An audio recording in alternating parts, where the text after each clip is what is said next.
Okay, bago tayo mag-beach ay bili na muna tayo ng lunch dito sa Linsky Nilaw sa tabing dagat. 7:14 AM, eto lang ang isa sa bukas na kainan dito ngayon. Super aga kaya wala pang lutong lechon manok sa daan. Pero dito ang dami mong pagpipilian. O diba, feel na feel mo ang pambaong dagat. So eto ang kanilang dining area. Maraming tables and chairs. Pwede ka talagang kumain dito with family and friends. Ang lawak diba? At ang view mo ay dagat. Yes, dagat. Preskong presko talaga. Pero ngayon ay low tide, pero mamaya aangat na yung tubig. Ito po ay located sa Guimaylan Libertad, Misamis Oriental. At ang mga pagkain po dito ay halal. Marami ka talagang pagpipilian dito. Seafoods, gulay, lato, paborito ko yan. Perfect na pares sa inihaw. Yes po, isa yan sa order natin. And maliban sa display ay pwede kang magpaluto. And meron din silang dessert, fruit shake, halo-halo, and sabaw. Madali lang po itong hanapin dahil sila ay nasa tabi lang ng highway. And bago kami umuwi ay nag-early dinner naman kami dito sa Steve's Barbecue. Simple lang po ang Steve's pero sikat po sila. Sumikat sila dahil sa barbecue.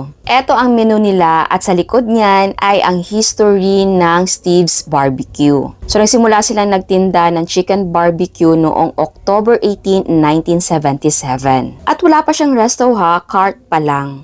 At eto naman ang tagapagmana, tulog lang ng tulog. Maraming tao dito kapag lunch and dinner, lalo na kapag weekends. Eto naman ang order namin. Actually, eto lagi ang ino-order namin. Pero kulang pa yan dahil out of stock sila sa kilawin na kambing.